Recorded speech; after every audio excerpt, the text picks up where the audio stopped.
നമ്മുടെ ആളുകളുടെ വീടുകളിൽ പ്രധാനപ്പെട്ട പ്രവർത്തകന്മാരുടെ വീട്ടിൽ മന്ത്രി നേരിട്ട് ചെന്ന് ഇല്ലാത്ത നുണപ്രചരണം നടത്തിക്കൊണ്ട് ഒരുപാട് അസ്വാരസ്യങ്ങൾ ഉണ്ടാക്കിക്കൊണ്ടാണ് മന്ത്രി നടന്നത്. ഈ 9.5 വർഷക്കാലത്തെ ഗവൺമെന്റിനെതിരെയുള്ള അവരുടെ വികാര പ്രകടനമായിരുന്നു. അത് നമുക്ക് കൈമുതലാക്കി കൊണ്ട് തന്നെയാണ് നാളുകളിൽ പോകേണ്ടത്.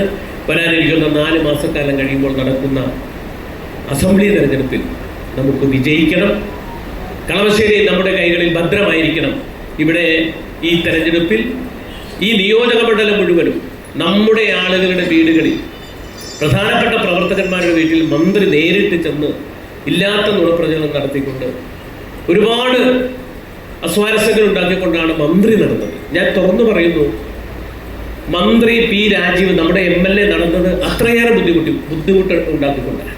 നമ്മുടെയൊക്കെ ആത്മാർത്ഥമായ പ്രവർത്തകരുടെ വീട്ടിൽ വിളിച്ചു പറയുന്നു, ഞാൻ രാവിലെ നിങ്ങളുടെ വീട്ടിൽ ബ്രേക്ക്ഫാസ്റ്റിന് വരുന്നു.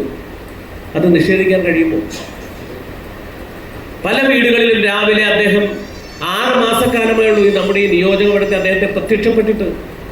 അദ്ദേഹം ഒരു സാന്നിധ്യമുണ്ടായിട്ട് 6 മാസക്കാലമായിട്ടുള്ളൂ, നമുക്ക് എല്ലാവർക്കും അറിയാം. ആ ആള് രാവിലെ ബ്രേക്ക്ഫാസ്റ്റിന് പോകുന്നു, ഉച്ചക്ക് ലഞ്ചിന് പോകുന്നു, വൈകുന്നേരം ഡിന്നറിന് പോകുന്നു, ഇടയ്ക്ക് ചായ കുടിക്കാൻ 4 മണിക്ക് പോകുന്നു. എൻ്റെയൊക്കെ വാർഡുകളിൽ ഉൾപ്പെടെ ഒരുപാട് സ്ഥലം, കുന്നുകരയിൽ പോലും ഇന്നലെ ചെല്ലുമ്പോൾ കുന്നുകരയിലെ പ്രവർത്തകർ പറയുന്നു, അവിടങ്ങളിലൊക്കെ ഈ മന്ത്രി നടത്തിയ മിന്നൽ സന്ദർശനവും അല്ലാതെ വീട്ടുകളിൽ വന്നിരുന്ന് നടത്തിയ സംഭാഷണങ്ങളും ഒക്കെ പറയുമ്പോൾ നമ്മളെ തോൽപ്പിക്കുക എന്നത് മാത്രമായിരുന്നു ഇവരുടെ ലക്ഷ്യം.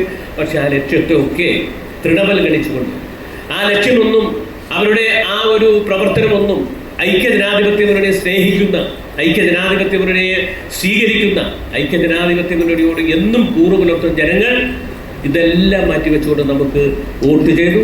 മൃഗീയമായ ഭൂരിപക്ഷം എന്നും പറഞ്ഞാൽ അത്ഭുതപ്പെടാനില്ല. എല്ലായിടത്തും നമുക്ക് തമ്പിങ് മെജോറിറ്റി കിട്ടി എന്നതാണ് ഈ തെരഞ്ഞെടുപ്പിലെ ഏറ്റവും പ്രധാനപ്പെട്ട കാര്യം. അതുകൊണ്ട് അതിൽ നമ്മളാരും അഭിരമിക്കാതെ, നമ്മളാരും അതിൽ